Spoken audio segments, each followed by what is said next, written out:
सुप्रभात बच्चों। कक्षा में आप सभी का स्वागत है। सुविचार आज का, बेहतरीन दिनों के लिए बुरे दिनों से लड़ना पड़ता है। अगर हम अच्छे दिन चाहते हैं तो हमें कुछ अच्छी आदतें खुद को लगानी पड़ेगी, तभी अच्छे दिन आएंगे, है ना। तो बेहतर दिनों के लिए हमें बुरे दिनों से लड़ना ही पड़ेगा। जब हम साल भर प्रयास करते हैं, पढ़ाई करते हैं, तब कहीं जाकर हमें उसके परिणाम परीक्षा में दिखाई देते हैं, है ना। यानी वो जो हमारा रिजल्ट का दिन होता है वो हमारे लिए बेहतरीन दिन होता है। इसका मतलब ये नहीं कि जब हम पढ़ाई करते वो बुरे दिन होते हैं, लेकिन हमें मेहनत करनी पड़ती है। तो बच्चों, हम हमारा प्राकृतिक सौंदर्य से पूर्ण अल्मोड़ा, ये पाठ डॉक्टर इसरार गुनेश जी द्वारा लिखित इसका अभ्यास कर रहे थे। हमने देखा कि लेखक सबके साथ चल पड़े हैं अल्मोड़ा के लिए। सबसे पहले वे नैनीताल गए हैं और नैनीताल से अल्मोड़ा, वहां से बिनसर आए हैं। तो आज हम बिनसर का जो प्राकृतिक सौंदर्य है इसके बारे में पढ़ने वाले हैं। बिनसर अपने प्राकृतिक सौंदर्य के लिए प्रसिद्ध है। गाइड ने बताया, बिनसर का अर्थ भगवान शिव है। सैकड़ों वर्ष पुरानी नंदा देवी मंदिर अपनी दीवारों पर उकेरी गई मूर्तियों के लिए प्रसिद्ध है। यहाँ पर स्थित गणनाथ एक प्रसिद्ध शिव मंदिर है। वहां से हम सब पहुंचे 300 वर्ष पुराना सूर्य मंदिर देखने। कोणार्क के बाद देश का दूसरा महत्वपूर्ण सूर्य मंदिर है। यह अल्मोड़ा से 17 किलोमीटर की दूरी पर है। कुमाऊं के लोगों की अटूट आस्था का प्रतीक है गोलू चितई मंदिर। इस मंदिर में पीतल की छोटी बड़ी घंटियां ही घंटियां टंगी मिलती है। वहां से हम जोगेश्वर मनोहर घाटी, जो देवदार के वृक्षों से ढकी है, देखने गए। अल्मोड़ा सुंदर, आकर्षक और अद्भुत है, इसीलिए उदय शंकर ने अपनी नृत्यशाला वही बनाई थी। वहां विश्वविख्यात नृत्यकार शिष्यों ने नृत्य कला की प्रथम शिक्षा ग्रहण की थी। उदय शंकर की तरह विश्व कवि रविंद्रनाथ टैगोर को भी अल्मोड़ा पसंद था। विश्व में वेदांत का शंखनाद करने वाले स्वामी विवेकानंद अल्मोड़ा में जाकर अत्यधिक प्रसन्न हुए। उन्हें यहाँ आत्मिक शांति मिली। मैंने बच्चों को बताया, कुमाऊनी संस्कृति का केंद्र अल्मोड़ा है। कुमाऊं के सुमधुर गीतों और उल्लास प्रिय लोक नृत्यों की वास्तविक झलक अल्मोड़ा में दिखाई देती है। कुमाऊं भाषा का प्रामाणिक स्थल भी वही नगर है। कुमाऊनी वेशभाषा का असली रूप अल्मोड़ा में ही दिखाई देता है। आधुनिकता के दर्शन भी अल्मोड़ा में होते हैं। यहाँ का पहाड़ी भोजन, मिठाई और सिंगोड़ी प्रसिद्ध है। सारे प्राकृतिक दृश्यों को हृदय में और कैमरा में कैद कर हम सब गांधी जी के प्रिय स्थल कौसानी के लिए अगले दिन रवाना हो गए। तो ऐसा करते करते लेखक बच्चों के साथ बिनसर आ पहुंचे। अब ये बिनसर जो है ये अपने प्राकृतिक सौंदर्य के लिए बहुत ही प्रसिद्ध है, मशहूर है। गाइड ने बताया, बिनसर का अर्थ भगवान शिव है। जब बिनसर की बजाय भगवान शिव है, यानी वहां भगवान शिव के मंदिर है। सैकड़ों वर्ष पुराना नंदा देवी मंदिर अपनी दीवारों पर उकेरी गई मूर्तियों के लिए प्रसिद्ध है। उकेरी गई यानी बनाई गई, दीवारों पर मूर्तियां बनाते हैं ना, उसके लिए ये प्रसिद्ध है। यहाँ पर स्थित गणनाथ एक प्रसिद्ध शिव मंदिर है। एक शिव मंदिर है प्रसिद्ध जिसका नाम गणनाथ है।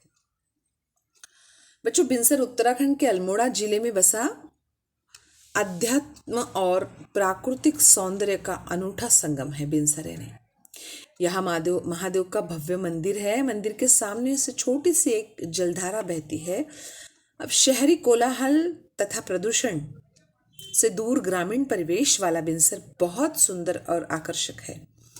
यहाँ की सुंदरता मन मोह लेती है। यहाँ गर्मियों की रातें भी अच्छी खासी ठंडी होती है। इतना सुंदर वातावरण इस बिनसर का होता है। वहां से हम सब पहुंचे 300 वर्ष पुराना सूर्य मंदिर देखने। अब ये सूर्य मंदिर हमें पता है कि सबसे मशहूर सूर्य मंदिर कोणार्क में है। 13वीं शताब्दी में बनाया गया ये कोणार्क का सूर्य मंदिर है। यह मंदिर ओडिशा में पुरी से लगभग 35 किलोमीटर दूर कोणार्क के तट पर स्थित है और कहते हैं कि इस मंदिर को राजा नरसिंह देव प्रथम ने बनाया था। यह मंदिर सूर्य भगवान को समर्पित है। तो ये जो यहाँ जो अल्मोड़ा में जो मंदिर बताया है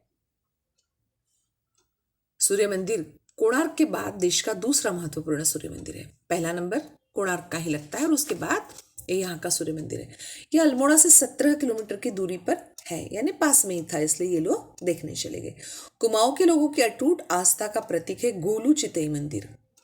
अब ये गोलू चितई मंदिर जो है ये कुमाऊं के जो लोग हैं उनकी इस पर अटूट यानी न टूटने वाली बहुत ही गाढ़ी श्रद्धा आस्था है। इसका प्रतीक ये गोलू चितई मंदिर है। आस्था का अर्थ होता है श्रद्धा और अटूट यानी दृढ़, प्रतीक का अर्थ होता है चिन्ह।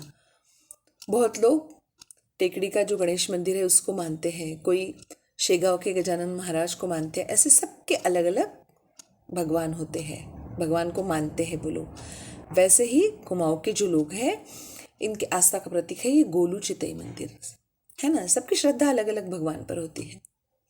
इस मंदिर में पीतल की छोटी बड़ी घंटियां ही घंटियां टंगी मिलती है। ये जो मंदिर है गोलू चितई मंदिर, यहाँ पीतल की छोटी छोटी घंटियां टंगी मिलती है। वहां से हम जोगेश्वर मनोहर घाटी जो देवदार के वृक्षों से ढकी है देखने गए। अब जोगेश्वर मनोहर घाटी मन को हरने वाली यानी मन मोहक, बहुत ही सुंदर। अब आप बोलोगे कि देवदार के वृक्षों का बार बार यहाँ उल्लेख किया गया है, उधर हमें देवदार के वृक्ष ही ज्यादा देखने के लिए मिलते हैं। और उससे ढकी ये घाटी अल्मोड़ा सुंदर, आकर्षक और अद्भुत है, इसीलिए उदय शंकर ने अपनी नृत्यशाला यही बनाई थी। उदय शंकर जो कि बहुत ही फेमस और बहुत बड़े नर्तक है, उन्होंने अपनी नृत्यशाला यही बनाई थी।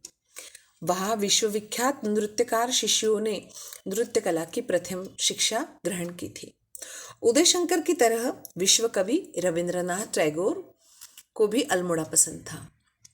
विश्व में वेदांत का शंखनाद करने वाले स्वामी विवेकानंद अल्मोड़ा में आकर अत्यधिक प्रसन्न हुए। उन्हें यहाँ आत्मिक शांति मिली थी। शंखनाद यानी शंख बजाना। अब विश्व में स्वामी विवेकानंद जी ने वेदों का प्रचार किया और हिंदू धर्म का प्रचार किया, तो वे भी यहाँ आकर अत्यधिक प्रसन्न हुए और उन्होंने कहा कि उन्हें यहाँ आत्मिक शांति मिलती है। आत्मा से संबंध रखने वाली शांति उन्हें यहाँ मिलती है। बाहर से इंसान कितना भी शांत क्यों न दिखाई दे, लेकिन आंतरिक शांति, आत्मिक शांति जब तक हमें नहीं मिलती है हम अच्छा महसूस नहीं करते हैं। तो स्वामी विवेकानंद जी कहते हैं कि अल्मोड़ा आकर मुझे आत्मिक शांति मिली। मैंने बच्चों को बताया कुमाऊनी संस्कृति का केंद्र अल्मोड़ा है। कुमाऊं के सुमधुर गीतों और उल्लास प्रिय लोक नृत्यों की वास्तविक झलक अल्मोड़ा में दिखाई देती है। उल्लास प्रिय यानी आनंद प्रिय जिसे हम कहेंगे। कुमाऊं के जो बहुत सुंदर सुंदर गाने हैं उसके साथ साथ ये जो लोक नृत्य जो है उसमें वास्तविकता की झलक देखने को मिलती है। कुमाऊं भाषा का प्रामाणिक स्थल भी यही नगर है। कुमाऊनी वेशभूषा का असली रूप अल्मोड़ा में ही दिखाई देता है। आधुनिकता के दर्शन भी अल्मोड़ा में होते हैं। यहाँ का पहाड़ी भोजन, मिठाई और सिंगोड़ी प्रसिद्ध है। जैसा कि हमने देखा था, है ना, कि लेखक और बच्चों ने ब्राइट एंड कॉर्नर जो कि अल्मोड़ा बस स्टेशन के पास से केवल 2 किलोमीटर की दूरी पर एक अद्भुत स्थल है, वहां गए और वहां से उन्होंने सूर्य को डूबते और उगते देखा और रात को उन्होंने पहाड़ी भोजन का स्वाद लिया। यहाँ का पहाड़ी भोजन बहुत ही स्वादिष्ट होता है, मिठाई भी और साथ साथ सिंगोड़ी। अब सिंगोड़ी एक कलाकंद जैसी मिठाई होती है जो खोए से बनाई जाती है और इसे पत्ते में रैप करते हैं। कहते हैं कि मालू नाम का कोई पत्ता होता है, उसमें उसे पैक किया जाता है। तो ये सिंगोड़ी बहुत प्रसिद्ध है। जैसे कि मैंने आपको शुरुआत में ही बताया था कि लेखक ने कहा है कि अगर आप कुमाऊं जाते हैं और वहाँ जाकर अगर ये सिंगोड़ी नहीं खाते हैं तो कोई फायदा नहीं है। इसलिए जब भी कभी आप कुमाऊं जाओगे तो सिंगोड़ी जरूर खाना। सारे प्राकृतिक दृश्यों को हृदय और कैमरा में कैद कर हम सब गांधी जी के प्रिय स्थल कौसानी के लिए अगले दिन रवाना हो गए। अब जब हम यात्रा के लिए निकलते हैं वो दिन तो बहुत ही हमारे लिए एक्साइटमेंट रहती है, हम सुबह जल्दी उठते हैं, बहुत खुश रहते हैं। लेकिन जैसे जैसे दिन बीतते जाते हैं हम नाराज़ होते जाते हैं, क्योंकि हमें पता होता है कि इसके बाद हमें घर जाना है। उसी तरह लेखक कहते कि सारे प्राकृतिक दृश्यों को हृदय में और कैमरा में बंद कर लिया कि अब हमें ये छोड़ना है और हमारे गांव जाना है। और जाते जाते वे सब गांधी जी के प्रिय स्थल कौसानी के लिए अगले दिन रवाना। कौसानी भी उत्तराखंड राज्य के अल्मोड़ा जिले से 53 किलोमीटर की दूरी पर स्थित है। यह भी एक बेहद खूबसूरत जगह है और एक पर्यटक स्थल है। कहते हैं कि गांधी जी कहा करते थे कि अगर धरती पर स्वर्ग है तो वो है कौसानी। इतना सुंदर ये कौसानी है। तो अगर आप उत्तराखंड गए तो ये ज़रूर देखना। तो बच्चों, इस तरह हमने ये पाठ पढ़ा, प्राकृतिक सौंदर्य से पूर्ण अल्मोड़ा। और ये पढ़ते पढ़ते हम भी सारे गांव घुमाए। नैनीताल गए, अल्मोड़ा गए, बिनसर गए, कौसानी गए, है ना। अब ये सब घूमने के बाद हमको संभाषणीय में, मैंने आपको इसके पहले ही बताया था कि पर्यटन में आपके जो अनुभव हैं वो कक्षा में आपके मित्रों को सुनाने हैं। उसके बाद है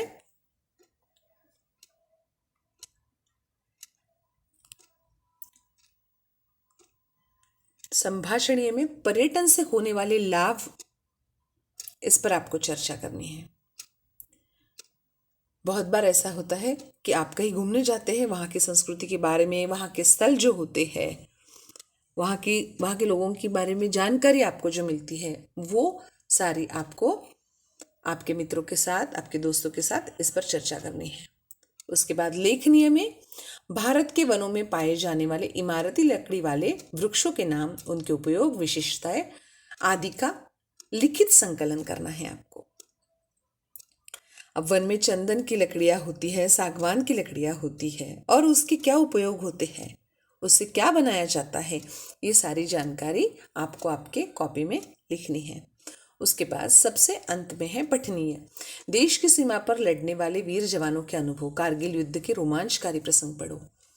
यह आपको कारगिल युद्ध के रोमांचकारी प्रसंग पढ़ने हैं और देश की सीमा पर लड़ने वाले वीर जवानों के जो अनुभव है वो भी आपको पढ़ने हैं, ताकि आपको भी पता चले कि वहाँ हमारे जवान सीमा पर तैनात खड़े हैं, इसलिए हम आराम से यहाँ सोते हैं, बैठते हैं, खाते हैं, घूमते हैं, उठते हैं।